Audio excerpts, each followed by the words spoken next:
கர்த்தர் நல்லவர். இந்த காலவேளை உங்கள் சந்தி மிக மகிழ்ச்சி. இந்த காலவேளையில் கர்த்தருடைய வசனத்துக்கு நம்ம ஆதாரமாக எடுத்துக்கொள்ளுங்கள்.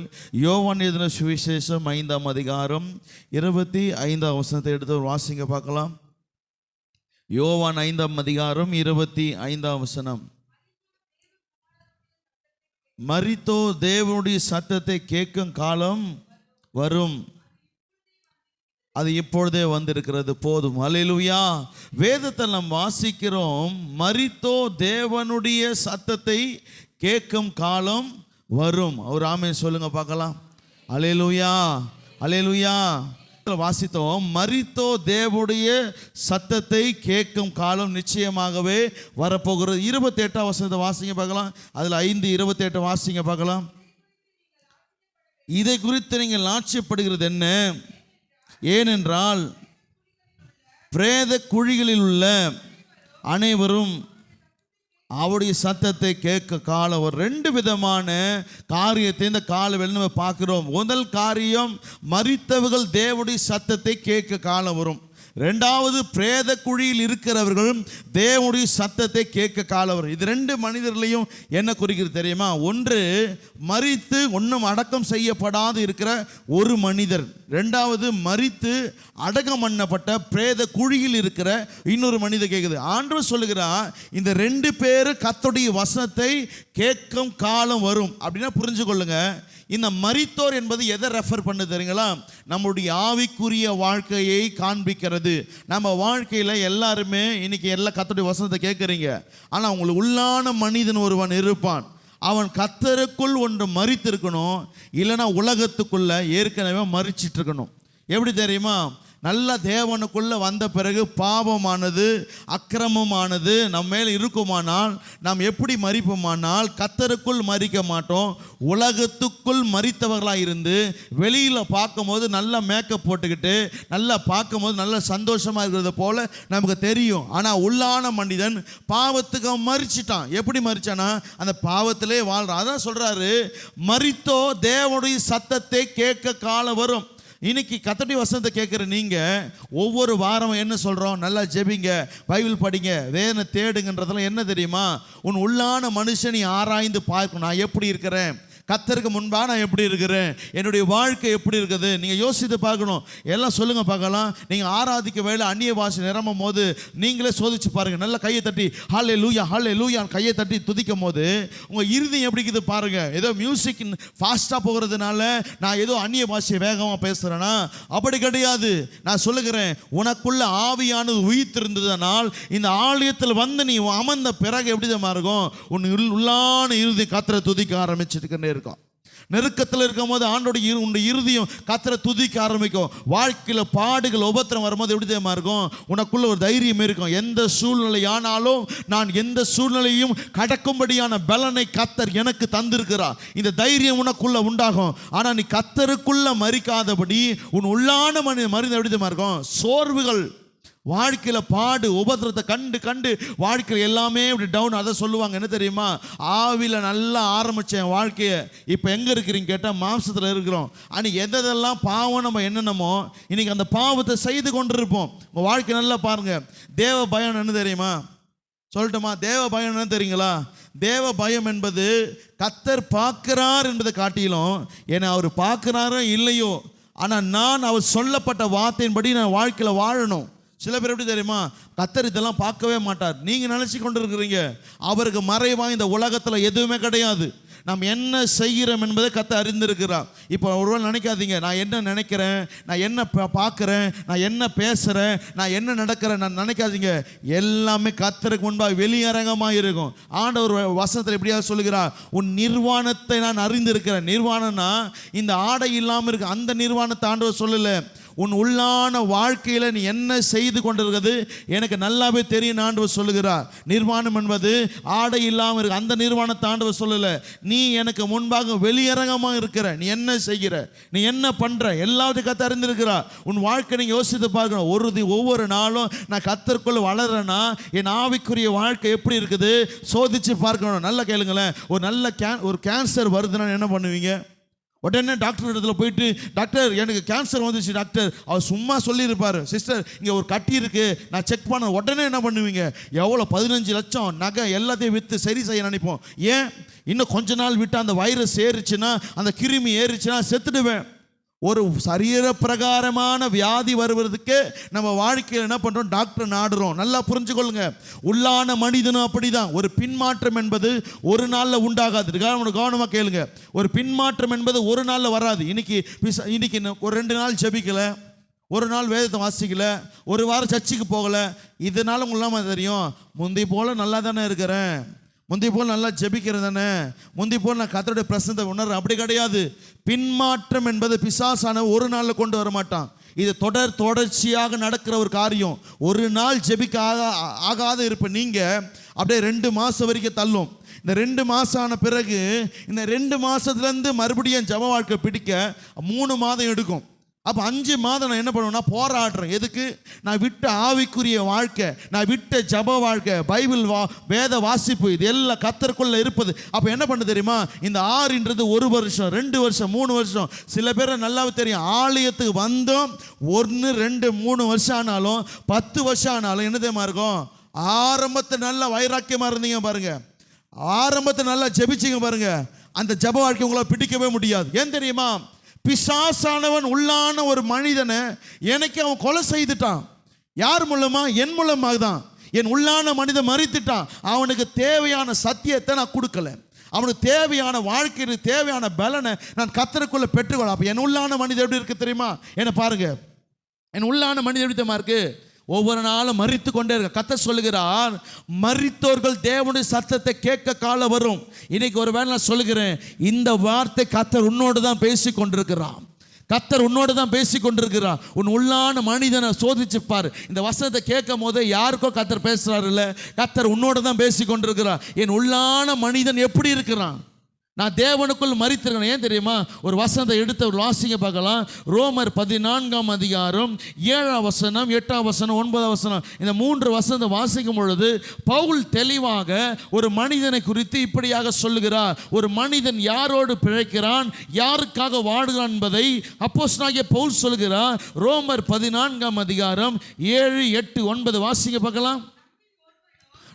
நம்மில் ஒருவனும் தமக்கென்று பிழைக்கிறதும் இல்லை, ஒருவனும் தனக்கென்று மரிப்பதும் இல்லை. நாம் பிழைத்தாலும் கர்த்தருக்கென்று பிழைக்கிறோம். போதும். இந்த வசனத்தில் பார்க்கிறோம், பவுல் இப்படியாக சொல்லுகிறார். நீ பாரு, நீ பிழைத்தாலும் மரித்தாலும் உனக்காக நீ செய்யல. இங்கே பாருங்க, நான் வாழ்கிறேன். யாருக்காக வாழ்கிறேன்? நான் எனக்காக வாழ்கிறேன்னா இல்லை. நான் யாருக்காக மரிக்கிறேன்? எனக்காக இல்லை. பவுல் சொல்லுகிறார், என்ன சொல்றாருன்னா, நீ வாழ்றதும் மரிக்கிறதும் உனக்காக கிடையாது. எனக்கு நீ இயேசுவை அறிந்து கொண்டாய். நல்லா இங்க கவனமா பாருங்க, எனக்கு இயேசுவை சொந்த ரட்சகராக ஏற்றுக்கொண்டு அவரே தெய்வம் என்று இனி நான் அல்ல என்ற வார்த்தைக்கு வரீங்களோ, புரிஞ்சுக்கொள்ளுங்க, நீங்களே கிடையாது. நீங்களே கிடையாது. யாருன்னா நான் எனக்காக வாழ்றேன்னா உலகத்தில் இன்னும் நீங்கள் வாழ்ந்து கொண்டிருக்கிறீங்க. நீங்கள் ஒவ்வொரு நாளும் வாழும்போது நினைக்கணும், நான் யாருக்காகப்பா வாழ்கிறேன். ஒரு சகோதரி கேட்குறேன், சிஸ்டர் நீங்கள் யாருக்காக வாழ்கிறீங்க? எனக்காக வாழ்கிறேன், என் குடும்பத்துக்காக வாழ்கிறேன். அப்போனா நீங்கள் இன்னும் கர்த்தருக்குள்ள நீங்கள் மரிக்கவே இல்லை. பவுல் சொல்கிறார், ஒரு மனிதன் வாழ்ந்தாலும் மரித்தாலும் தனக்கென்று இல்லாதபடி கர்த்தருக்கென்று பிழைக்கிறோம், வாழ்கிறோம். 8ஆம் வசனம் வாசிக்க சிஸ்டத்தில்.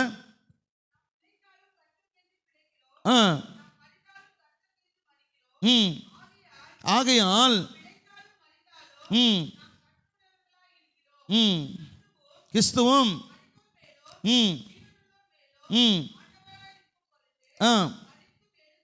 இங்க பாருங்க, இந்த 3 வசனத்தில் வீட்டில் போய் நல்லா தியானிங்க. ரோமர் 14ஆம் அதிகாரம் 7, 8, 9 பவுல் தெளிவாக சொல்லுகிறார், நாம் பிழைப்பதும் மரிப்பதும் யாருக்குள்ள நம்ம பிழைக்கிறோம்? சொல்லுங்க பார்க்க, சத்தமா சொல்லுங்க பார்க்கலாம். இயேசுவுக்குள்ள, கர்த்தருக்குள்ள. இன்னைக்கு நீங்க யாருக்குள்ள பிழைத்துக்கிறீங்க? ஒருத்தர் கேட்டா சொல்லணும், நான் கிறிஸ்துவுக்குள் மரித்திருக்கிறேன். நம்ம எல்லாருமே எதுக்குள்ள மரித்திருக்கிறோம்? சொல்லுங்க பார்க்க, சத்தமா சொல்லுங்க. எதுக்குள்ள, யாருக்குள்ள? நம்ம 2 மரணம் இருக்கு. நல்லா பாருங்க, 2 மரணம். ஒன்று, கிறிஸ்துவுக்குள் முதல்ல நீ மரிக்கணும். இந்த உலகத்துல இந்த மாம்சம் இருக்குது பாருங்க, என்ன பாருங்க, கிறிஸ்துவுக்குள்ள மரிக்கணும். இதை மறிச்சாதான் என்ன பண்ணுன்னா கிறிஸ்துவுக்குள்ள முதல்ல பிழைக்க முடியும். அநேகருடைய வாழ்க்கையில் பிரச்சனை என்னன்னா, கிறிஸ்துவுக்குள்ள மரிப்பதுக்கு ஆயத்தம் கிடையாது. கிறிஸ்து எப்படி மரித்தாரு? 3வது நாள் உயிர்த்தெழுவதற்கு முன்பாக இந்த சரீரம் மரித்தது. நான் 3வது நாள் உயிர்த்தெழுந்துட்டார். இப்போ நான் சொல்ல வருது கொஞ்சம் சத்தியத்தை தெளிவாக நீங்கள் புரிஞ்சுக்கணும். இப்போ பாருங்க, நீங்கள் கிறிஸ்துவுக்குள்ள மரிக்கலைன்னு நீங்கள் பிழைக்கவே முடியாது. நம்ம எல்லாருமே எப்போ நம்ம நினச்சிக்கிறோம், ஒரு நாள் வரும், ஒரு நாள் வரும், ஒரு நாள் வரும், நான் ஒரு நாள் இயேசு வருவார், இல்லைன்னா எனக்கு மரணம் வரும், அப்போ தான் நான் கர்த்தருக்குள்ள மரிப்பேன். அதெல்லாம் 2வது மரணம். நல்லா புரிஞ்சுங்கள். முதல் மரணம் இந்த உலகத்தில் வாழும் பொழுதே நீ கர்த்தருக்குள்ள மரிக்கணும். கர்த்தருக்குள்ள எப்படி தான் மரிக்கணும்? கிறிஸ்துவுக்குள்ள மரிக்கணும். கிறிஸ்துவை நான் எனக்கு ஏற்றுக்கொண்டேனோ, அதை ஒரு ஐயா அழகாக சொன்னார். நான் ஞானஸ்தானம் எடுக்கும்போது என் சர்ச்சி பாஸ்டர் எனக்கு அழகாக சொல்லி கொடுத்தார். ஜேக்கப், கிறிஸ்துவுக்குள்ள மரிக்கிறதுனா என்ன தெரியுமான்னு கேட்டார். என்ன பாருங்களேன், அவர் சொல்லுவது சத்தியம் என்ன தெரியுமா? ஒரு பணம் 10 இருக்கு, அந்த பணம் பக்கத்தில் போயிட்டு நான் 1 லட்ச ரூபாய் வைக்கிறேன், அந்த பணம் என்னைக்காவது 1 லட்ச ரூபான்னு சொல்லிட்டு அந்த பணத்தை எடுக்குமான்னு கேட்டார். எடுக்காதுன்னு சொன்னேன். 2வது சொன்னார், அந்த ஒரு பண பக்கத்தில் ஆணோ பெண்ணோ நிர்வாணமாக நிற்கிறாங்க, அது கண்ணு திறந்து பார்க்குமான்னு கேட்டார். பார்க்காதுன்னு சொன்னேன். 3வது கேட்டார், அந்த உலகத்திலே பெரிய ஒரு வீடு பக்கத்தில் போயிட்டு நிற்க வச்சுட்டு இந்த வீடு உனக்கு தான் சொன்னால் அந்த வீட்டுக்குள்ளே அந்த பணம் போகுமான்னு கேட்டார். போகாதுன்னு சொன்னேன். அப்போ தான் சொன்னார், இச்சையானாலும் புகழானாலும் பெருமையானாலும் இந்த பணத்துக்கு எதுவுமே தெரியாது. அதே போல தான் எனக்கு நான் கர்த்தருக்குள் ஞானஸ்தானம் எடுக்கிறேனோ, இந்த உலக பார்வையில் நான் இயேசுவோடு மரிப்பதற்கு என்னை முற்றிலுமாக நான் அர்ப்பணிக்கிறேனோ, அந்நாள் முதற்கொண்டு நான் அல்ல, என்னுடைய ஆசை பாசம் எல்லாமே எங்கே தம்மா போகுது? கர்த்தருக்குள்ள நான் மரிக்கிறேன். இன்னைக்கு என்ன தம்மா பிரச்சனை? மரிச்சவங்க இன்னைக்கு உயிர்த்தெழுந்துட்டோம். எப்படி தம்மா உயிர்த்தெழுந்துட்டோம்? பாவத்துக்கு ஒரு நாள் ஞானஸ்தானம் எடுக்கும் போது என்ன பாருங்க, பிதா குமார் பரிசுத்த ஆவி நாமத்தினாலே உங்களுக்கு ஞானஸ்தானம் கொடுக்குறேன் போது ஞானஸ்தானம் வாங்கிக்கிறோம். ஆனால் ஒருத்தன் சொன்னானா, ஞானஸ்தானம் கொடுக்கும் போது என்ன பாருங்க, ஒரு கையை மட்டும் இப்படி நீட்டிக்கிட்டானா. ஃபாஸ்ட் வந்து சொல்கிறாராம், ஏன்பா ஞானஸ்தானம் கொடுக்குறேன், இந்த கையை மட்டும் ஏன் கீழே போட மாட்டேன் சொன்னானா. இல்லை ஒருத்தனை வெட்ட வேண்டியது இருக்குது, அந்த வெட்டுறதுக்கு மட்டும் இந்த கையை மட்டும் கொஞ்சம் ஞானஸ்தானம் எடுக்க மாட்டேன் நானா. அப்போ பாஸ்டர் சொன்னாராம், இந்த கையினால நீ எடுக்கலனாலும் இதை ஞானஸ்தானம் இல்லை, முழுமையான இருதயம் உன் ஆத்துமா சரீரம் கர்த்தருக்குள்ள மரிக்கணும். இன்னைக்கு சொல்கிறேன் பாருங்க, எந்தெந்த விஷயத்தில் இன்னும் கர்த்தருக்குள்ள நீங்கள் மரிக்காமல் இருக்கிறீங்க, நீங்கள் தான் சோதிச்சு பார்க்கணும். கர்த்தருடைய வசனத்தை சோதிச்சு பாருங்க. ஆண்டவரே, இன்னும் நான் எந்தெந்த இடங்களில் நான் உங்களுக்கு என்னைக்கு நீங்கள் எப்போ ஞானஸ்தானம் எடுத்தீங்க யோசித்து பாருங்க. ஒரு 5 வருஷத்துக்கு முன்னாடி எடுத்திருப்பீங்களா? யாரும் கை உயர்த்தங்க பார்க்கலாம். நான் ஒரு 10 வருஷத்துக்கு ஞானஸ்தானம் எடுத்தேன், கை உயர்த்தங்க பார்க்கலாம். ஒரு 5 வருஷத்துக்கு முன்னாடி 3 வருஷம் ஞானஸ்தானம் எடுக்காதுங்க, கையை உயர்த்துங்க பார்க்கலாம். ஞானஸ்தானம் எடுக்காது. நான் சொல்கிற கை கீழே போடுங்க. நான் ஒரு கேள்வி கேட்குறேன். நீங்கள் ஞானஸ்தானம் எடுக்கும் பொழுது மாத்திரம் ஒரு பயம் இருக்கும். என்ன தெரியுமா? இனி நான் பாவம் செய்யக்கூடாது, எசப்பாடு பாவம் செய்யக்கூடாது. சில பேரை கண்டா எனக்கு ரொம்ப சந்தோஷமாக இருக்கும்.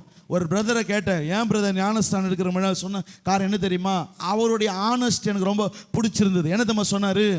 பாஸ்டர், நான் ஞானஸ்தானம் எடுத்துட்டேன், இந்த பாவம் நான் ஏற்கனவே செஞ்சுன்னுக்கிறேன், இந்த பாவம் செய்கிறதுனால நான் எடுத்துட்டேன்னா இதை நான் துணிஞ்சு செஞ்சுட்டேன்னா அது பாவம் இல்லை, இது பாவம் இல்லை. அப்போ நான் திருவிருந்து எடுக்கும் போது நான் எப்படி ஆயிடுறேன்? கிறிஸ்துவினுடைய சரீரத்தை நான் குற்றப்படுத்துகிறேன். எனக்கு என்ன தெரியுமா புரிஞ்சுது? அவருடைய மனசாட்சியை நான் ரொம்ப பாராட்டுறேன். ஏன் தெரியுமா? நான் இப்பேற்பட்ட பாவத்தில் இருக்கிறேன், ஒரு வேளை இதை செஞ்சு நான் மறுபடியும் செஞ்சேன்னா கிறிஸ்துவோடைய சரீரத்தை குற்றப்படுது. இன்னைக்கு என்ன தெரியுமா? எல்லாருக்குள்ளேயும் துணிகரம் இருக்கிறது. நான் சொல்கிறேன், சபைக்கு கொஞ்சம் பேர் வராங்களோ அதிக பேர் வராங்களோ, என்னுடைய வேலை என்ன தெரியுமா? இந்த சத்தியத்தை சத்தியமாக உங்களுக்கு நான் போதிக்க வேண்டும். இந்த சத்தியத்தை எனக்கு நல்லா கேளுங்களேன். இந்த சத்தியத்தை கொஞ்சம் நான் பாலிஷ் பண்ணி எப்படி தெரியுமா? கர்த்தர் உன்னை விடுவிப்பார், ஆசீர்வதிப்பார், நன்மை செய்வார். நான் சொல்கிறேனோ அது எப்படி தெரியுமா? ஆபத்தில் சொல்ல வேண்டிய வார்த்தையை சொல்லாமல் நான் மனபோன போக்கில் நடத்துவதுக்கு என்ன பண்ணுறேன்? ஒரு பிள்ளை தவறு செய்யும் பொழுதும் அந்த பிள்ளைக்கு ஏற்றதை போல நான் சொல்கிறேன், நீ குடிச்சால குடிடா, நீ ஆனாலும் வீட்டுக்குள்ளே நல்லா வந்து சாப்பிட்டு தூங்கிடு. நான் சொல்லுகிறேன், கர்த்தருடைய சபை மாத்திரமே நம்மளை சீர்படுத்தும். கர்த்தருடைய சபை மாத்திரமே செம்மையான பாதை நடத்த. இந்த காலவெளியில் கர்த்தருடைய வார்த்தை கேட்கிற உங்களுக்கு நான் சொல்லுகிறேன், கர்த்தர் விரும்புகிற காரியம் என்ன தெரியுமா? நாம் கிறிஸ்துவுக்குள் இன்னும் மரிக்க வேண்டும். ராமே சொல்லுங்க பார்க்கலாம், சத்தமா சொல்லுங்க பார்க்கலாம். ஒரு சத்தமா சொல்லுங்க பார்க்கலாம். இந்த வார்த்தை ஒருவேளை எத்தனை பேர் ஏற்றுக்கொள்ளு தெரியாது. நல்லா புரிஞ்சு கொள்ளுங்க. நீ கிறிஸ்துவுக்குள் மரித்தாதான் கிறிஸ்துவுக்குள் நீ பிழைக்க முடியும். இன்னொரு வசனத்தை எடுத்து ஒரு வாசிங்க பார்க்கலாம். எபேசியர் 2ஆம் அதிகாரம் முதல் 2 வசனத்தை நாம் வாசிக்கலாம். இங்கே அப்போஸ்தலனாகிய பவுல் இப்படியாக சொல்லுகிறார், நாம் அக்கிரமங்களினாலும் பாவங்களினாலும் மரித்திருந்த உங்களை கர்த்தர் உயிர்ப்பிக்கிறார். வாசிங்க பார்க்கலாம். எபேசியர் 2ஆம் அதிகாரம் 1ஆம் வசனம். அக்கிரமங்களினாலும், சத்தமா, பாவங்களினாலும் மரித்தவர்களாய் இருந்த உங்களை உயிர்ப்பித்தார். என்ன பாருங்க, கிறிஸ்து எப்படிதான் உயிர்ப்பித்தாரு? பாவங்களினாலும் அக்கிரமங்களினாலும் மரித்திருந்த என்னை கர்த்தர் உயிர்ப்பித்திருக்கிறார். அல்லேலூயா, அல்லேலூயா. நல்லா கேளுங்க. இந்த பாவ மன்னிப்பு, பாவ உணர்வு என்பது ஒவ்வொரு மனிதனுக்குள்ளும் அதிகமாக காணப்பட வேண்டியது. என்ன பாருங்க, இந்த விஷயத்தை எவ்வளோ சீரியஸ் எடுக்கிறீங்க தெரியல. எனக்கு உங்கள் வாழ்க்கையில் கடுகளவாக இருக்கட்டும், பெரிய அளவாக இருக்கட்டும், ஒரு பாவத்தை தெரிஞ்சோ தெரியாமல் செய்கிறீங்களோ, என்ன பாருங்களேன், உங்களுக்குள்ள இம்மிடியட்டாக உங்களுக்கு செய்ய வேண்டிய காரணம் தெரியுமா? தேவ பயம் உங்களுக்குள்ளே வரணும். இது எனக்கு உங்கள் இருதயத்திலேருந்து இதை பிசாசு எடுத்து போடுறானோ, நீங்கள் சொல்கிறேன், ஒரு உண்மையான கிறிஸ்தவர்களாக இருக்க முடியாது. உங்களுக்குள்ள சின்ன பாவம், என்ன பாருங்கள், சின்ன பாவமும் பெரிய பாவமும் இந்த உலகத்தில் பாவம் செய்யாதவங்க யாருமே இருக்க முடியாது. ஈவன் பாஸ்டர் ஆகட்டும், பிஷப்பாக இருக்கட்டும், பெரிய ஊழியக்காரர்களாகட்டும், யாராக இருந்தாலும் இந்த உலகத்தில் மனிதர்களாய் வாடுகிற எல்லாருமே பாவம் செய்வார்கள். ஆனால் நான் சொல்லுகிறேன் பாருங்க, உங்கள் இருதயத்தில் உடனே எப்படி தான் இருக்கணும்? ஒரு இருதயத்தை துடிப்பணும். என்ன தெரியுமா? ஆண்டவருக்கு பிரியமில்லாத காரியத்தை நான் செஞ்சிட்டேனே, இந்த பாவத்தை செஞ்சுட்டேன்னு முழங்கால் படிக்கிட்டு ஜெபிக்கணும். ஆனால் துணிகரமாக அடுத்த காரியத்தை உங்கள் வாழ்க்கையில் செய்ய ஆரம்பிக்கிறீங்க. புரிந்து கொள்ளுங்க, கர்த்தர் உங்களை எதற்காக ரட்சித்தார், எதற்காக உங்களை மீட்டெடுத்தார், அந்த விலக்கிரயத்தை நீங்கள் இழந்து கொண்டிருக்கிறீங்க. நல்லா பாருங்க, ஒரு மனிதனை கர்த்தர் இவ்வளவு பாவத்திலிருந்து மீட்டெடுத்ததுக்கு தன் ஜீவனையே கொடுத்தாருங்க. உனக்காக விலக்கிரயம் கொடுத்திருக்கிறாரு. இந்த விலக்கிரயத்தை இழந்துடக்கூடாது. என்ன பாருங்க, இந்த விலக்கிரயத்தை எனக்கு நீங்கள் வாழ்க்கையில் இழக்கிறீங்களோ, சில பேருக்குள்ள பார்க்குற துணிகரத்தை ரொம்ப வாழ்க்கையில் இடம் கொடுக்காதீங்க. துணிகரம் ரொம்ப மோசமான செயல். என்ன தெரியுமா? பிடரியை கடினப்படுத்தி சடிதியிலே சாவானா. ஆண்டவர் எப்போ எப்படி தெரியுமா? ஒரு அளவுக்கு தான் கண்ட்ரோல் எடுப்பார். பிடரினா இதுதான். இங்கே பாருங்க, இந்த பிடரியை மாடுக்கு 2 கொம்பு வைப்பாங்க. அந்த மாடு என்ன பண்ணுமா? அதை மாட்டி கொண்ட போது சொல்லுவானா, ஒரு அடி அடிக்கும் போது இப்படி போக சொல்லுவானா, இன்னொரு அடி அடிக்கும் போது இப்படி போக சொல்லுவானா. அந்த மாடு ரொம்ப பண்ணுச்சுன்னா கொம்பு எடுத்து அடிப்பானா. அது ரொம்ப பண்ணுச்சுன்னு பண்ணுவானா, அந்த மாட்டை விட்டுருவானா. ஏன் தெரியுமா? இதை வச்சுட்டு நானும் போக முடியாது, இன்னொரு மாடும் போகிற பாதையில் இந்த மாடு. அதே போலதான் கர்த்தர் நாம் பிடிரி எப்பவுமே கடினப்படுத்தக்கூடாது. வாழ்க்கையில் கர்த்தர் ஒரு காரியத்தை செய்யக்கூடாதுன்னு சொல்லும் பொழுது, துணிகரமாக செய்யும் போது ஆண்டவரோட எப்படி பார்ப்பாரு? உன்னை எவ்வளோ நாள் தான் உன்னை நான் சொல்கிறேன்னு கேட்கவே மாட்டேங்கிறேன், எவ்வளோ நாள் தான் சொல்கிற கேட்க மாட்டேன். பாருங்க, உங்கள் இருதயத்தில் எப்போ தான் வரும்? கர்த்தருடைய வார்த்தை வரும்போது கூட அந்த வார்த்தைக்கு கீழ்ப்படியாத ஒரு இருதயம் நமக்குள்ளே வந்துடும். நான் சொல்கிறேன் பாருங்க, என் ஜேக்கப் ஆகிய நான் பேசுறதுக்கு உங்கள் இருதயம் சாய்க்கலாம் பரவாயில்ல, இந்த வாசனத்தை நான் சொல்கிறதுபடினால உங்கள் இருதயத்தை கர்த்தருக்கு முன்பாக இந்த கால வழியில் தாழ்த்துங்க. ஒருவேளை வயசில் சின்ன பையனாக கூட நான் இருக்கலாம். ஒருவேளை நீங்கள் நினைக்கலாம், என்ன நீங்கள் என்னை குற்றப்படுத்த நினைக்க. நான் சொல்கிறேன், தாழ்மையுடன் கேட்டுக்கொள்கிறேன். என்ன தெரியுமா? கர்த்தருக்கு முன்பாக நம் இருதயங்களோ நம்முடைய வணங்கா கழுத்தை போல இருதயம் இருக்கவே கூடாது. ஏன் தெரியுமா? கர்த்தர் ஒவ்வொரு நாளும் கண்ணோக்கி பார்க்கும் பொழுது, என் பிள்ளை ஏன் இப்படி இருக்கிறது, எனக்குள்ள மரித்து உயிர்த்தெழுந்த என் பிள்ளை மறுபடியும் உலகத்துக்குள்ள வேறொன்றி நிற்கிறது குறித்து துக்கப்படுவார். ஏன் தெரியுமா? இஸ்ரவேல் ஜனங்களை கர்த்தர் 40 வருடங்கள் நடத்தின பொழுது ஒவ்வொரு நாள் நினைச்ச காரியம் தெரியுமா? மோசே இடத்துல கர்த்தர் சொல்றாரு, இந்த ஜனங்களோ வணங்கா கழுத்துள்ள ஜனங்களா இருக்கிறாங்க. 40 வருஷம் ஆண்டவர் சொல்றாரு. மோசே போய் கெஞ்சுறான், ஆண்டவரே இந்த ஜனத்தை நான் இல்லப்பா, நீங்க தான் அழைச்சு கொண்டு வந்தீங்க. சில நேரத்தில் ஏன் தெரியுமா இப்படிப்பட்ட வார்த்தையை நான் பேசுறேன்? நல்லா கேளுங்க. மோசே மாத்திரம் தான் தேவ சமூகத்தில் போய் நிற்கிறான். ஆண்டவரே வணங்கா கழுத்து உள்ள ஜனங்கள் சொல்லாதீங்கப்பா, இது உம்முடைய ஜனன் சொல்லுங்கப்பா, என்னுடைய ஜனன்னு சொல்லாதீங்கப்பா. ஏன் தெரியுமா? ஒரு வசனத்தை வாசிங்க பார்க்கலாம். என்னாகமும் 27ஆம் அதிகாரம் 3ஆம் வசனத்தை எடுத்து வாசிங்க பார்க்கலாம். என்னாகமும் 27:3 வாசிங்க பார்க்கலாம். இங்க பாருங்க, என் தகப்பன் வனாந்திரத்தில் மரணம் அடைந்தார், கர்த்தருக்கு விரோதமாக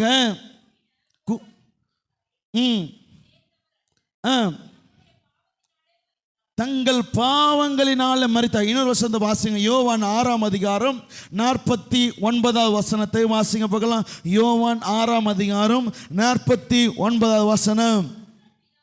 உங்கள் பிதாக்கள் வனாந்திரத்திலே மன்னாவை புசித்திருந்தும் மரித்தார்கள். போதையன பாருங்க, கர்த்தர் இப்படியாக சொல்லுகிறார், வனாந்திரத்தில் இஸ்ரவேல் ஜனங்க மன்னாவை புசித்தாங்க, ஆனாலும் மரித்து போனாங்க. என்னாகத்தில் வாசித்தோம், அவர்கள் தகப்பர்கள் அக்கிரமத்தினாலே மரித்தார்கள். என்ன பாருங்க, நீ நானும் மரிக்கும் போது என்ன பாருங்களேன், நீங்கள் நானும் மரிக்கும் போது நம்ம கர்த்தருக்குள்ளே தான் மரிக்கணும். ராமே சொல்லுங்க பார்க்கலாம், கர்த்தருக்குள்ளே தான் மரிக்கணும்.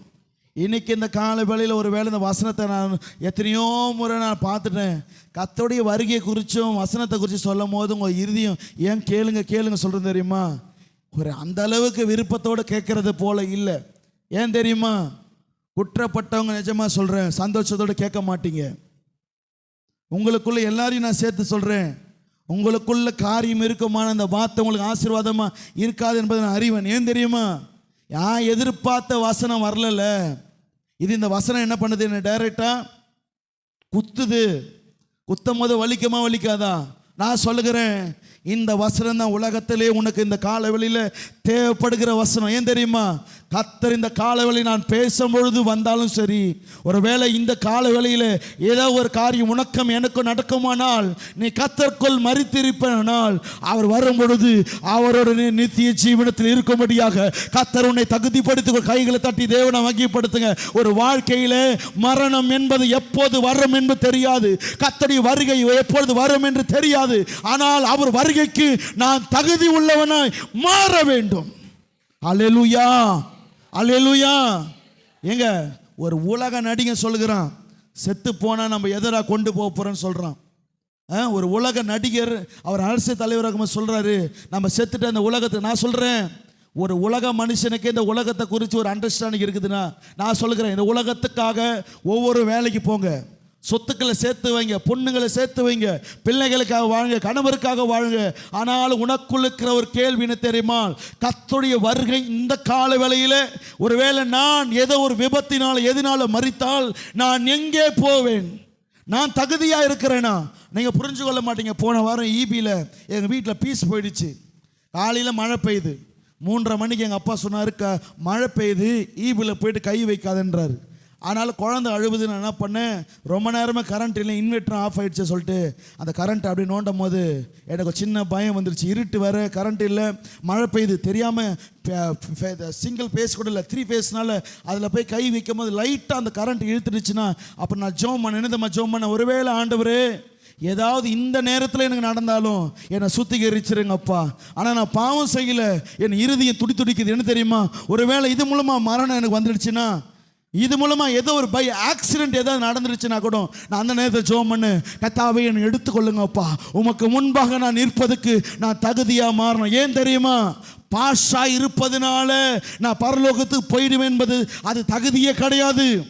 நான் தேவனுக்குள்ள அனுதினமும் மரித்து நான் பிழைத்திருக்க வேண்டும்.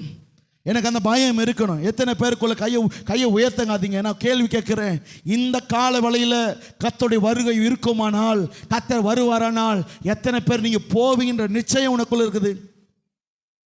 கையை உயர்த்தங்க பார்க்கலாம். இயேசு இப்பொழுது வந்தா, இல்லை இயேசு நான் ஏதோ ஒரு விபத்துலையோ ஏதோ காரில் மறிச்சா நான் போயிடுவேன். நீங்கள் என்ன பாருங்க, கர்த்தர் உங்களோட தான் பேசி கொண்டிருக்கிறா. இன்னைக்கு சொல்லட்டோமா, 190% சபைகள் இதை குறித்து பேசுறதில்லை. ஏன் தெரியுமா, இப்படிலாம் பேசினா ஜனங்க விரும்ப மாட்டாங்க. நான் சொல்கிறேன் பாருங்க, ஜனங்க விரும்ப மாட்டாங்க. ஜனங்கள்லாம் விரும்புறது தெரியுமா, ஆசீர்வாதம், வாக்கு தத்துவம், நன்மை. இதுதான் நான் சொல்கிறேன், இதெல்லாம் நம்மளுக்கு தேவைங்க. முதல்ல எதுக்காக இந்த உலகத்தை நம்ம கர்த்தர் தெரிந்தெடுத்தாரு, நான் மறிச்சேன்னா நாங்கள் போகணும், அதுதான் எனக்கு முக்கியம். இந்த வர சின்ன விஷயத்தெல்லாம் ஒரு நாள் மாறிடும். ஒரு வசனத்தை எடுத்து வாசிங்க பார்க்கலாம். கர்த்தர் உங்களை ஆசீர்வதிப்பாராக. ரோமர் 8ஆம் அதிகாரம் 13ஆம் வசனத்தை எடுத்து வாசிங்க பார்க்கலாம். இப்படியாக சொல்லப்படுகிறது, ரோமர் 8:13. 2 வசனத்தை மாத்திரம் காண்பித்து நான் முடிக்க ஆசைப்படுகிறேன். சொல்லுங்க பார்க்கலாம்.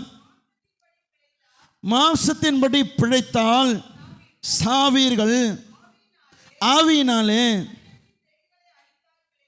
என்ன பாருங்க, ஒருவேளை நீங்கள் நினைக்கிறீங்க இதெல்லாம் பாஸ்டரு விருப்பப்பட்டது போல பேசுகிறாருன்னு நினைப்பீங்க. ஐயா அம்மா இங்கே கேளுங்க, நான் என் சுய வார்த்தைகளை பேச வரல. வசனம் என்ன சொல்லுதா தான் சொல்கிறேன். என்ன தெரியுமா சொல்கிறது? அங்கே வாசிங்க பார்க்கலாம், மறுபடியும் எல்லாரும் வாசிங்க பார்க்கலாம், அந்த வசனத்தை வாசிங்க பார்க்கலாம். இங்கே பாருங்க, எதன்படி நம்ம பிழைக்க கூடாதான்? மாம்சனா எது? இந்த சரீரத்தின்படி பிழைத்தனது எது? எதன்படி தெரியுமா? என்ன பாருங்க, இப்போ இருக்கிற அது கிடையாது. இந்த உலகத்துக்குள்ள மரிக்காதபடி நான் கர்த்தருக்குள் நான் மரிக்காதபடி நான் பிழைத்திருப்பனால் நீ செத்துருவ. எப்படி சாவு தெரியுமா? சாவு என்பது 70 வயசு, அந்த மரணத்தை சொல்லல. உனக்கு 30 வயசு இருக்கலாம், ஆனால் நீ சரீரத்தில் பிழைத்து கொண்டிருப்பானா நீ மரித்துட்ட. கர்த்தருடைய வசனம் இப்படி தான் சொல்லுது. நீ மாம்சத்தின்படி கர்த்தருக்குள்ள நீ பிழைக்காம நீ எங்கடா வாழ்றன்னு கேட்டா நான் மாம்சத்தில் வாழ்றேன்னு கேட்டா நீ மரிச்சிட்ட. ஆனால் கர்த்தருக்குள் பிழைப்பது எப்படி தெரியுமா? அந்த வசனத்தை ஃபுல்லாக வாசிங்க பார்க்கலாம். இங்க பாருங்க, இந்த சரீரத்தை நான் அழிக்கணும்னா எதன்படி நான் அழிக்கணும் தெரியுமா? ஆவியினால. சொல்லுங்க பார்க்கலாம். என்ன பாருங்க, இந்த சத்தியத்தை நல்லா புரிஞ்சுக்கொள்ளுங்க. நான் கர்த்தருக்குள் பிழைக்கணும், கர்த்தருக்குள் மரித்தாதான் நான் பிழைப்பேன். அப்போ இந்த சரீரம் உயிரோடு இருந்தால் என்ன ஆகாது? நான் சொல்லுங்க பார்க்கலாம், பிழைக்க மாட்டேன். இந்த சரீரம் கர்த்தருக்குள் மரித்தா நான் பிழைச்சிருவேன். அப்போ நான் எப்படி செய்யணும் ஒரு கேள்வி வரும்ல. என்ன பாருங்க, ஒரு கேள்வி வரும்ல. வசனம் சொல்லுகிறது, உன் ஆவியினாலே இந்த சரீரத்தை நீ என்ன பண்ணணுமா? கர்த்தருக்குள்ள மழிக்க செய்யணுமா? அங்கே வசனத்தை வாசிங்க பார்க்கலாம். ஆவியினாலே சரீரத்தின் செய்கையை அழிப்பீரானால் பிழைப்பீர்கள். என்ன பாருங்க, இந்த கண்ணு என்ன சொல்லும் தெரியுமா? பாருன்னு சொல்லும். இந்த சிந்தனை சொல்லும், இதை யோசின்னு சொல்லும். இந்த காது சொல்லும், இதை கேளுன்னு சொல்லும். வாய் தானே பேசுன்னு சொல்லும். இந்த கை சொல்லும், செய்யின்னு சொல்லும்.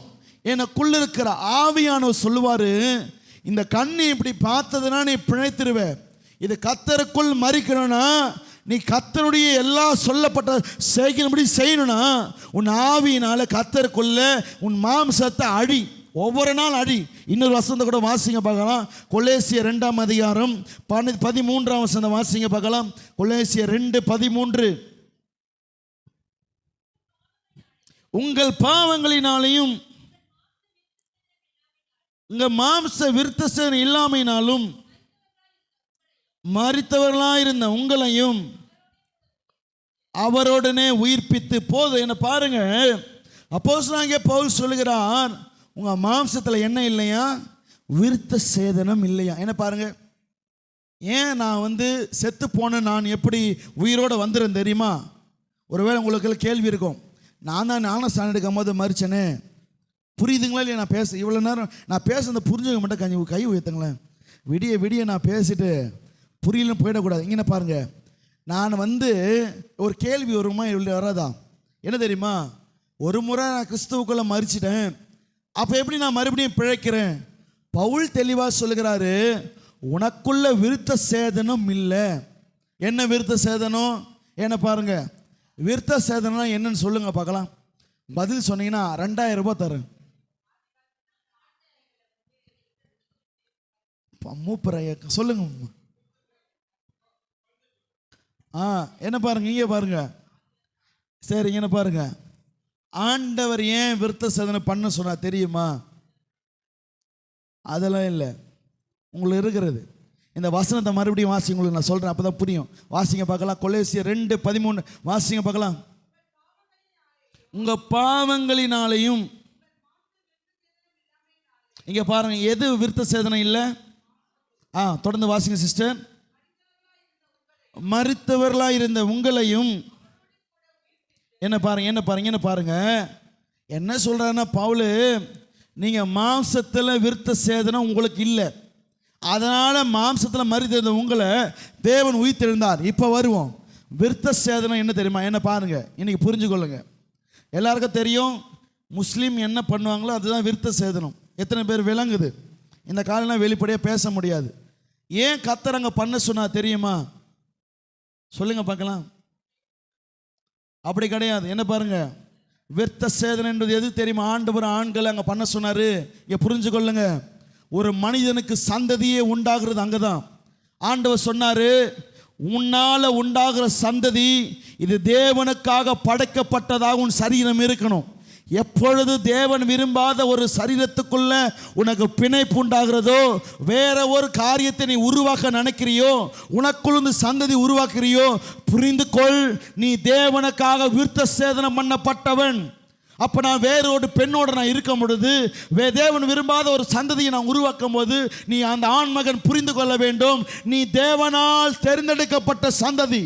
அப்போது நீ ஒரு அந்நிய சந்ததியை நீ உருவாக்க கூடாது. ஏன் தெரியுமா? இஸ்ரவேலாகிய உன்னை கர்த்தர் தேர்ந்தெடுத்திருக்கிறார். கையை உயர்த்துங்க பார்க்கலாம். கர்த்தர் அதுக்கு தான் பண்ண சொன்னார், சும்மா விளையாட்டுக்கு பண்ண சொல்லல. எல்லாத்துக்கும் ஒரு அர்த்தம் இருக்குது. இந்த காலத்தில் எப்படி தெரியுமா? என்ன பாருங்க, அந்த நாட்களில் காயின் எத்தனை பேருக்கு தெரியும்? அவன் என்ன பண்ணிட்டான்? சாபம் வாங்கிட்டான். சோதோம் கோமோரில் யார் இருந்தா? சொல்லுங்க பார்க்கலாம். யார் இருந்தா? நான் ஒன்றும் 2 நிமிஷம் தான் முடிச்சிருவேன். சொல்லுங்க பார்க்கலாம். லோத் இருந்தாங்களே, லோத்துக்கு எத்தனை பிள்ளைங்க பிறந்தாங்க? சொல்லுங்க பார்க்கலாம். 2 பெண்கள். எப்படி பிறந்தாங்க தெரியுமா? சொல்லுங்க, கரெக்ட் சொல்லுங்க. சொந்த பொன்னிடத்திலேயே தவறாக பிறக்கப்பட்டவங்க தான் லோத்துடைய பிள்ளைங்க. தெரியுமா? சொந்த 2 மகளிடத்திலேயே தகப்பனா செய்யாத ஒரு தவறினால உண்டானது தான் தவறான சந்ததி உண்டானது. கர்த்தர் இதுதான் சொல்லுகிறார், விருத்த சேதனம் பண்ணப்பட்டவன் அப்படி செய்யக்கூடாது. ஏன் தெரியுமா? இந்த சரீரத்தை நீ தேவனுக்காக அர்ப்பணிக்கப்பட்டவன். இப்ப பாயிண்ட்டுக்கு வருவோம். பவுல் சொல்லுகிறான், நீ மாம்சத்தில் விருத்த சேதனம் இல்லாத இருக்கிறதுனால தான் நீ மரித்திட்ட. அப்படியே தெரியுமா?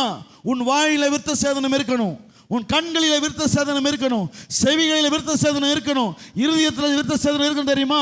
தேவன் விரும்பாததை நான் பார்க்கக்கூடாது, தேவன் விரும்பாத கேட்கக்கூடாது, தேவன் விரும்பாத நான் நடக்கக்கூடாது. எல்லாவற்றிலும் விருத்த சேதனம். என்ன தெரியுமா? அன்னைக்கு ஆண்களுக்கு மாத்திரம் இருந்தது, ஒரு இடத்துல மாத்திரம் இருந்தது. கர்த்தர் சொல்லுகிறா, என் முழு சரீரமும் தேவனுக்கு விருத்த சேதனமாக. கைகளை தட்டி தேவன் வகைப்படுத்துங்க பார்க்கலாம். எவ்வளோ பெரிய ரகசியத்தை கர்த்தர் வைத்திருக்கிறார் பாருங்க. எத்தனை பேர் விளங்குறது? புரியுதுங்களா? இன்னொரு வசனம் மட்டும் வாசிங்க, நான் முடிக்க ஆசைப்படுகிறேன். வெளிப்படுத்துகிற விசேஷம் 21ஆம் அதிகாரம் 28ஆம் வசனம் மட்டும் வாசிங்க, நான் முடிக்கிறேன். கர்த்தர் உங்களை ஆசீர்வதிப்பாராக. வெளிப்படுத்தல 21ஆம் அதிகாரம் 8ஆம் வசனத்தை எடுத்து வாசிக்கும்.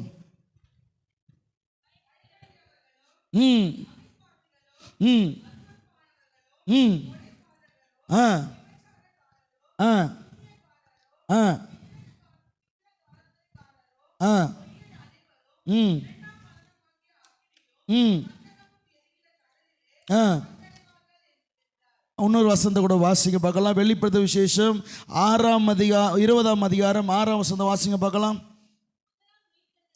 முதலாம் உயிர்த்தெழுதலுக்கு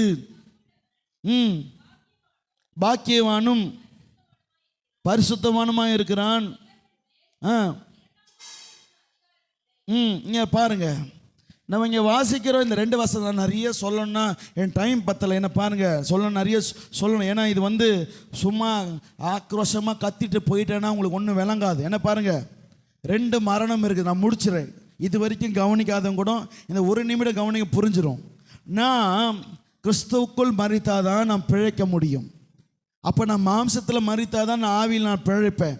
அப்போ யாரோட நான் மறிக்கணும்னா கிறிஸ்துவோட மறிக்கணும். அப்போ எனக்கு 2 மரணம் உண்டு. ஒரு மரணம் இந்த உலகத்தில் வாழும் பொழுதே எனக்கு நான் கிறிஸ்துவுக்குள் மரித்தவன் நான், இனி நான் அல்ல, கிறிஸ்து எனக்குள் வாழ்கிறார். இன்னொரு மரணம் வருகிறது. என்ன மரணம் தெரியுமா? இந்த மாம்சத்துக்குரிய மரணம். இந்த மரணம் வந்தாலும் பரவாயில்ல, நான் எனக்கு இயேசுவோடு நான் பிழைத்து உயிர்த்தெழுந்தனோ நான் மறிக்கவே மாட்டேன், மறிக்கவே மாட்டேன். புரியுதுங்களா? நீங்கள் என்னைக்கு ஞானஸ்தானம் எடுத்து ஒரு வேளை இந்நாள் வரைக்கும் நான் இயேசுவோடு தான் வாழ்கிறேன்னு நினச்சிங்கன்னா நீங்கள் என்னைக்கும் நீங்கள் மறிச்சிட்டீங்க. நீங்கள் கிடையாது. இன்றைக்கி ஒரு வேளை ஜபா சிஸ்டர் கேட்டுக்கொண்டு ரீடர்ஸ்ட் கேட்டுக்கொண்டு இருக்கிறாங்க, சிஸ்டர் கேட்டுக்கொண்டு. ஆனால் புரிஞ்சுக்கொள்ளுங்க, நான் கிறிஸ்துவுக்குள்ளே மறித்துட்டேன்னு நீங்கள் நினச்சிட்டிங்கன்னா உங்கள் சரீரம் மாத்திரம்தான் வாழுது. நீங்கள் என்னைக்கோ தேவனுக்குள்ளே பிழைத்து கொண்டு இருக்கிறீங்க, நீங்கள் கிடையாது. ஜபா என்கிற நீங்கள் பழைய ஜபாகிய நீங்கள் கிடையாது. கார்த்திக் பிரதர் ஆகிய பழைய கார்த்திக் கிடையாது. ஏன் தெரியுமா? கிறிஸ்துவோடு நான் பிழைத்தேன். எப்படி? அன்னைக்கே நான் மறிச்சிட்டேன். அப்போ ஒரு நாள் எனக்கு மரணம் வருமே, அது என்ன மரணம்? அது என்ன மரணம் தெரியுமா? கடைசியாக இந்த சரீரம் இந்த உலகத்தை விட்டு போகிறதுக்கு ஒரு மரணம். நம்ம நினைக்க தெரியுமா, நான் சாகும் போது தான் எனக்கு மரணம் வருது. அப்படி இல்லை. இயேசு வரும்போது நீ சாகும் போது எடுத்துக்கொள்ளப்பட மாட்ட. ஒரு நாள் அவர் ரகசியமாக வரும்போது ஏற்கனவே நீ கிறிஸ்துக்குள் மரித்திருந்தாதான், நீ பிழைத்திருந்தாதான் அவரோடு போவ. இன்னைக்கு ஒருவேளை இந்த சத்தியத்தை அறியாமல் நீ ஒரு நிர்விசாரணமாக அந்த கர்த்தர் சொல்லுகிறார், உன்னை நீ அர்ப்பணி. கண்களை மூடி ஜெபிங்க பார்க்கலாம். எத்தனை பேருக்குள்ள சத்தியம் விளங்கினது? கண்களை மூடி ஜெபம் பண்ணுங்க பார்க்கலாம். என் வாழ்க்கையில் கண்ணு மூடி ஜெபம் பண்ணுங்க பார்க்கலாம். விசுவாசியை கேள், கண்ணு மூடி ஜெபம் பண்ணுங்களேன். ஏதோ 4 ஆசீர்வாதமான வார்த்தைகளை சொல்லி உங்களை என்கரேஜ் பண்ணி அனுப்புது மாத்திரமில்ல, ஒரு நாள் நிச்சயம் என்னை கண்ணுக்கு கேட்பார், உங்களையும் கேட்பான். நம்மை நாமே சோதித்து பார்க்கணும். நம்ம தேவனுடைய வழியில் தான் இருக்கிறோமா? கிறிஸ்துவுக்குள்ள மரித்த நான் இன்னும் நான் எப்படி மாம்சத்தில் பிழைத்து கொண்டிருக்கிறேன்? எப்படி நான் உயிர் அடைந்தேன்? யோசித்து பாருங்க. அன்னைக்கு விருத்த சேதனம் பண்ணப்பட்டவர்கள் தேவனுக்கு பிரியமில்லாம் செய்யக்கூடாது. பவுல் சொல்லுகிறான், மாம்சத்தில் விருத்த சேதனம் இல்லாத மரித்திருந்த உங்களை கர்த்தர் உயிர்ப்பிக்கிறார். ஆண்டவர்கிட்ட சொல்லுங்களா, அப்பா ஞானஸ்தானம் எடுக்கும் போது ஒரு நாள் மரித்தான்ப்பா, ஆனால் மறுபடியும் நான் மாம்சத்தில் உயிர் பெற்றுட்டேனே எப்படின்னு தெரியல. ஏன் தெரியுமா? அனுதினமும் கண்ணை மூடி ஜெபம் பண்ணுங்க.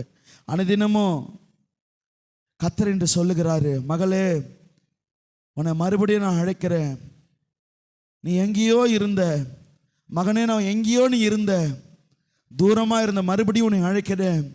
நீ எனக்குள்ள வா, உன்னை நான் நேசிக்கிறேன்.